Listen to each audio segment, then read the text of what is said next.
സാധിക്കില്ല. അനേകമായിരം ലീലകളാടുന്ന ഭഗവാന് നമ്മളെ പരിരക്ഷിക്കാനാണോ മാർഗമില്ലാത്തത്? എന്തായാലും നമുക്ക് ഭഗവാന്റെ ഒരു ലീല നോക്കാം. ഒരു പ്രാവശ്യം കൃഷ്ണനും അർജുനനും കൂടി പുറത്തേക്ക് ഇറങ്ങി നടക്കുമ്പോൾ വഴിയിൽ ഒരു ബ്രാഹ്മണൻ ഇരിക്കണാടു. നിർധനനായ ഒരു ബ്രാഹ്മണൻ ഇരുന്ന് ഭിക്ഷ എടുക്കുകയാണ്. അർജുനന് ആ ബ്രാഹ്മണനെ കണ്ടിട്ട് ദയ തോന്നിയിട്ട് ഒരു സ്വർണ്ണമുദ്ര ചെപ്പിലാക്കി കൊടുത്തു. ഇത് വാങ്ങിയിട്ട് അദ്ദേഹം സന്തോഷത്തോടെ സ്വപ്നം കണ്ടിട്ട് വീട്ടിലേക്ക് മടങ്ങി. പക്ഷേ എന്തോ ദൗർഭാഗ്യവശാൽ വഴിയിലുള്ള കൊള്ളക്കാർ ആ ചെപ്പ് കൊള്ളയടിച്ചു. ബ്രാഹ്മണൻ ദുഃഖിച്ച് വീണ്ടും ഭിക്ഷയ്ക്കായിട്ട് വന്നു. അടുത്ത ദിവസം അർജുനനും കൃഷ്ണനും കൂടെ നടക്കുമ്പോൾ അർജുനൻ പിന്നെയും ഈ ബ്രാഹ്മണൻ ഭിക്ഷ എടുക്കുന്നത് കണ്ടു. അപ്പോൾ എന്ത് പറ്റി എന്ന് ചോദിച്ചപ്പോൾ തലേ ദിവസം നടന്ന സംഭവങ്ങളൊക്കെ വിവരിച്ചു. അങ്ങനെ അർജുനന് പിന്നെയും വിഷമമായിട്ട് എന്ത് ചെയ്തു, ഒരു മൂല്യമുള്ള ഒരു മണി അയാൾക്ക് നൽകി. ബ്രാഹ്മണൻ അതെടുത്ത് വീട്ടിലേക്ക് പോയി. വീട്ടിലുള്ള ഒരു പഴയ കുടത്തിൽ കള്ളന്മാർ കാണാണ്ടിരിക്കാൻ വേണ്ടിയിട്ട് ഇത് ഒളിപ്പിച്ചു വെച്ചു. പക്ഷെ ദൗർഭാഗ്യം എന്ന് പറയട്ടെ, അയാൾ ക്ഷീണം കാരണം ഉറങ്ങിപ്പോയി. ഈ സമയത്താണ് ബ്രാഹ്മണൻ്റെ ഭാര്യ നദിയിലേക്ക് പോയിട്ട് കുടമെടുത്ത് വെള്ളം എടുക്കാൻ വേണ്ടി പോയത്.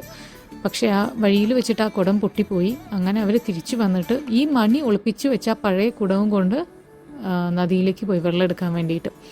അങ്ങനെ വെള്ളത്തിൽ കുടം മുക്കിയപ്പോൾ മണി വെള്ളത്തിൽ ആഴ്ന്നു പോയി.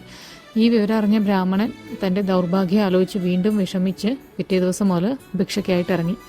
അങ്ങനെ അർജുനനും കൃഷ്ണനും വീണ്ടും ദരിദ്ര ബ്രാഹ്മണൻ്റെ അവസ്ഥ കണ്ട് കാരണം അന്വേഷിച്ചു. ഇതൊക്കെ അറിഞ്ഞപ്പോൾ അർജുനന് ഭയങ്കര വിഷമമായി ബ്രാഹ്മണൻ്റെ ദൗർഭാഗ്യത്തെ പറ്റി ആലോചിച്ചിട്ട്. ഇവിടെയാണ് ഭഗവാന്റെ ലീല ആരംഭിക്കുന്നത്. ഭഗവാൻ ആ ബ്രാഹ്മണന് 2 പൈസ ദാനമായിട്ട് നൽകി. അർജുനൻ ചോദിച്ചു, പ്രഭു, ഞാൻ നൽകി സ്വർണ്ണമുദ്രയും വിലപിടിപ്പുള്ള മണിയും ഒന്നും ഈ ബ്രാഹ്മണന് പ്രയോജനപ്പെട്ടില്ല, പിന്നെയാണോ ഈ 2 പൈസ എന്ന് ചോദിച്ചു. ഭഗവാൻ ഒന്നും വേണ്ടിയില്ല, ചിരിച്ചു. അങ്ങനെ ബ്രാഹ്മണൻ ആ 2 പൈസയും വാങ്ങി പോകുമ്പോൾ 2 പൈസ കൊണ്ട് ഭക്ഷണത്തിന് പോലും തികയില്ല. പിന്നെ എന്തിനാണ് ഭഗവാൻ ഇത് തന്നതെന്ന് വിചാരിച്ചു. അങ്ങനെ വിചാരിച്ച് നടക്കുമ്പോൾ ഒരു മത്സ്യക്കാരൻ്റെ കയ്യിൽ മത്സ്യത്തിൻ്റെ മേൽ അദ്ദേഹത്തിൻ്റെ ദൃഷ്ടി പതിഞ്ഞു. കാരണം ആ മത്സ്യം ജീവന് വേണ്ടി ഇങ്ങനെ പെടയാണ്. അപ്പോൾ ആ മീനിനോട് ദയ തോന്നിയിട്ട് ബ്രാഹ്മണൻ എന്ത് ചെയ്തു, തൻ്റെ കയ്യിൽ ആ 2 പൈസ കൊടുത്തിട്ട് മീനിനെ വാങ്ങി. അതിൻ്റെ പ്രാണൻ രക്ഷിക്കാനായിട്ട് തൻ്റെ കമണ്ഡലുവിൽ വെള്ളത്തിലിട്ടു. അതിൽ സ്ഥലം പോരാഞ്ഞപ്പോൾ അതിനെ നദിയിൽ കൊണ്ടുപോയിട്ട് ഒഴുക്കി. അപ്പോൾ ആ മത്സ്യത്തിന് മുഖത്തു നിന്നും എന്തോ പുറത്തേക്ക് വന്നു. നോക്കിയപ്പോഴാണ് കുടത്തിലിട്ട് വെച്ച മണിയായിരുന്നു അത്.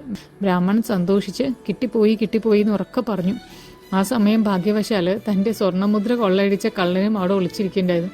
ബ്രാഹ്മണൻ്റെ ശബ്ദം കേട്ടപ്പോൾ വിചാരിച്ചു, അയ്യോ ഇനി എന്നെയാണോ പറയണമെന്ന് വിചാരിച്ചിട്ട് ആ സ്വർണ്ണച്ചെപ്പ് ബ്രാഹ്മണന് കൊടുത്തിട്ട് കള്ളനും അവിടെ നിന്ന് ഓടി രക്ഷപ്പെട്ടു. ഇത് കണ്ട് അർജുനൻ അതിശയിച്ചു. ഭഗവാന്റെ മുന്നിൽ സാഷ്ടാംഗം നമസ്കരിച്ചു.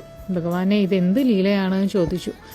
ഭഗവാൻ പറയാണ്, ഇത് നീ സ്വർണ്ണമുദ്ര കൊടുത്തപ്പോഴും മണി കൊടുത്തപ്പോഴും അയാളുടെ മനസ്സിൽ അയാളുടെ സുഖവും സന്തോഷവും മാത്രം ഉണ്ടായിരുന്നു. ഞാൻ പക്ഷെ ആ 2 പൈസ കൊടുക്കുമ്പോൾ ആ ബ്രാഹ്മണന് ആ മീനിന്റെ ജീവനിൽ ദയ തോന്നുക ചെയ്ത്. എപ്പോഴാണോ നമ്മൾ അന്യരുടെ ദുഃഖത്തെപ്പറ്റി ചിന്തിച്ച് അവർക്ക് നന്മ ചെയ്യുന്നത്, അപ്പോഴാണ് ഈശ്വരൻ നമുക്ക് തരുന്ന ഭാഗ്യം കൊണ്ട് അർത്ഥം ഉണ്ടാവുകയുള്ളൂ. അന്യരുടെ ദുഃഖത്തിൽ നമ്മൾ അവരെ രക്ഷിക്കാൻ വേണ്ടി നന്മ കൊതിക്കുന്നുണ്ടെങ്കിൽ അവരുടെ കൂടെ ഭഗവാൻ എന്നും ഉണ്ടായിരിക്കും.